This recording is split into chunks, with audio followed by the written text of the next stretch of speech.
I've been interested in alternate living for years. Like I went the whole tiny living route and lived in a camper and a bus, and it was a whole journey throughout my 20s.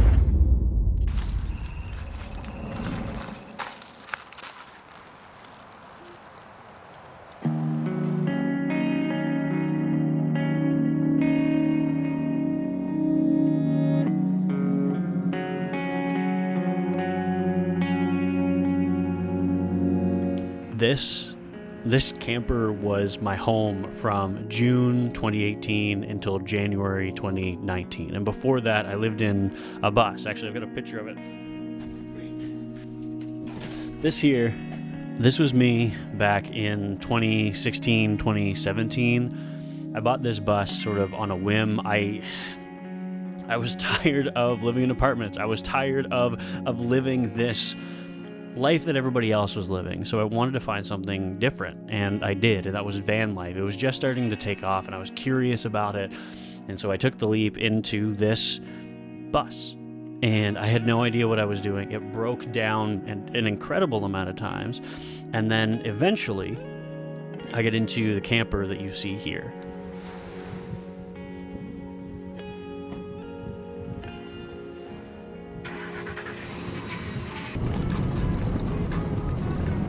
I was in such a rough place. Like, I was so depressed, and like, the truth is, I had tried to go to med school, interviewed, like, got right to the very end, got waitlisted, and didn't get accepted. And I wanted to be a doctor so friggin' bad that, like, my entire identity was wrapped around this thing, this me getting to the next step. And I couldn't get there. And so basically every time I would retry and reapply, my life would be put on hold for the next year. And I wasn't having a good time. I was, like I said, I was so freaking depressed. I was trying to just figure out my life. And what I decided was, I'm just going to buy a truck top camper. I have a truck, a reliable truck that I was using for my work term, so I'm going to move into that and just figure it out along the way. And I applied to more med schools down in the Caribbean. They accept everybody, but I couldn't get any money. I was frustrated. I was angry. I was depressed. And the only thing that I could think to do was run away. I've never been so tense in my life. I'm driving through the Rockies, and I've just got a huge knot in my stomach. I've seen trucks getting stuck. I've seen trucks with there's no chains on. I've only got all-season tires, so we'll see how this goes. Praying I get through, and mostly just holding my breath.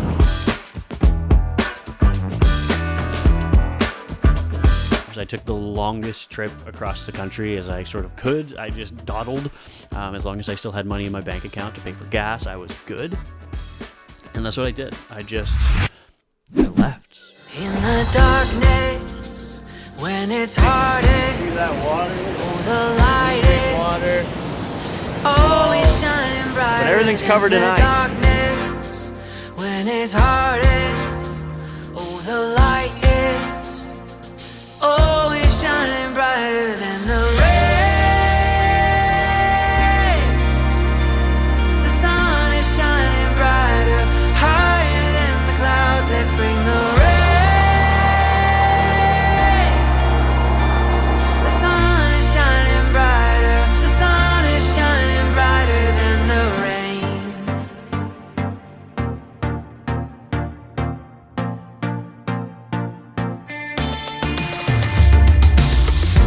out the storm.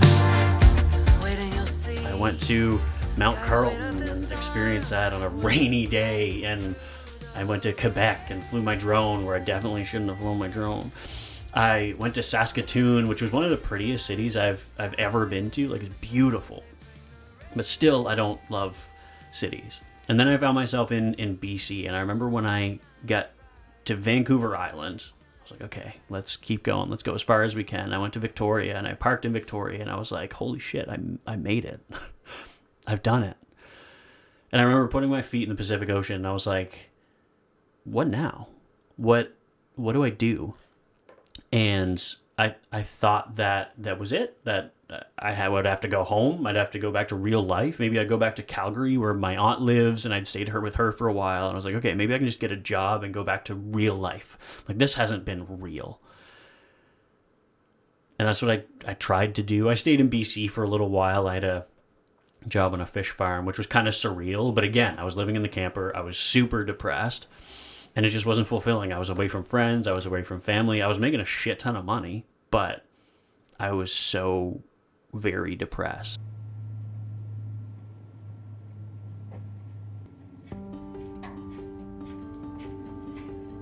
Christmas was sad, and then New Year's was sad. And I remember 2 or 3 days after New Year's, I was just thinking, I can't do this. I feel like I had an entire life before we started homesteading. I mean, for years I wanted to be a doctor and tried to get into med school, interviewed, and in Canada it's pretty hard, so I never ended up that route. I was interested in tiny living, so ended up going and living in a camper for a bit, lived in a bus for a bit, and so I've tried so many different things and learned who I basically didn't want to be. On my trip across the country, I remember meeting and really paying attention to who I was meeting and recognizing where they were in life, what they were doing and why, and how well they were doing. Were they happy? Were they where they wanted to be? And a lot of people I recognize, I don't want to be you. I don't want to do what you're doing. I want to be me. I want to figure out a better path. Nicole and I never grew up doing this. We're really experimenting and really trying to figure out what works best, as you can probably tell by the garden behind me being taken over by weeds and grass. Life was, you go to school, you get a good job, you get married, you have kids, you retire and die. And I didn't want that. I still don't want that. There's more to life than just these milestones. And that's what I saw, was those milestones of, okay, get married, have kids. And then that was it. I didn't know what else there was.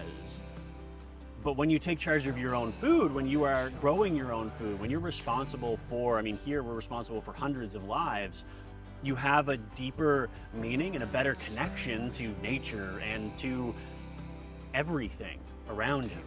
I started in a bus, in a van, not knowing what I was doing. It was terrifying. And I was trying to figure my life out. I had no idea what I wanted to do, where I wanted to go, what I wanted to be.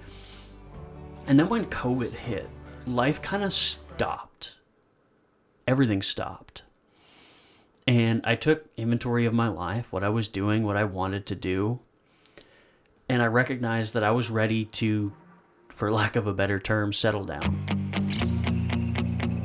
I had wanted to wait until I was ready to make this video. That everything was painted, that everything was cleaned up, and that everything looked good and was prepped. And I'm starting to realize that in adulthood there really is no ready for just about anything. This is new. I bought a house. Well, you can say it's a house. It's more of a camp or a cottage, I guess. And so I started building a chicken coop. I built a chicken coop, but the only thing that I've found solace in since then has been stuff that actually matters, which to me is farming and agriculture and growing things, feeding people, because it's no secret that our food system is severely broken. So we're getting there, and we're figuring out what we like to grow and what we enjoy growing so that we can grow a little better here in the future. When I talk to farmers, when I talk to people who have very little, they're the happiest people that I know. And we don't have very much. We're very blessed with what we do have, but we live vastly within our means, and we're trying to grow what we can here. We reinvest and reinvest. And there was a plethora of people during COVID that moved out of the cities, and now there's some people that are starting to trickle back. And it's sad to see them go, but if you're not cut out for the country, you're not cut out for this life. But the reality is that small towns and small communities are so important and vitally important for everything to work properly.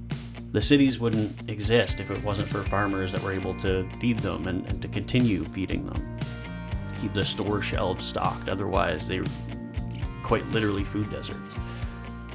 So what I want is to never have to worry about that. I want to have good food. I've tasted real food. I've tasted real steak. I've tasted real beef, real pork, real chicken, real vegetables for the first time in my life, because it's so changed over my lifetime that I'm ready now. I'm ready to have good food, to have real food. Yeah.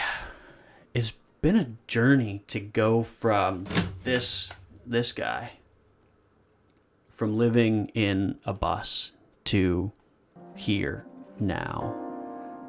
This is pretty crazy.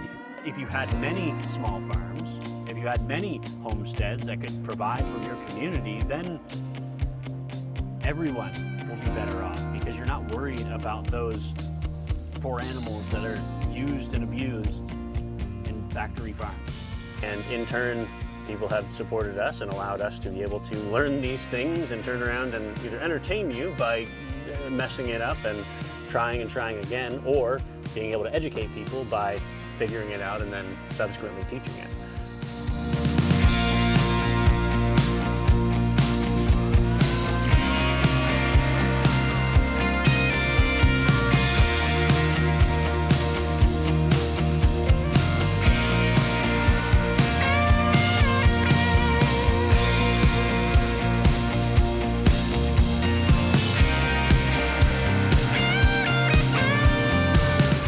It's snowing.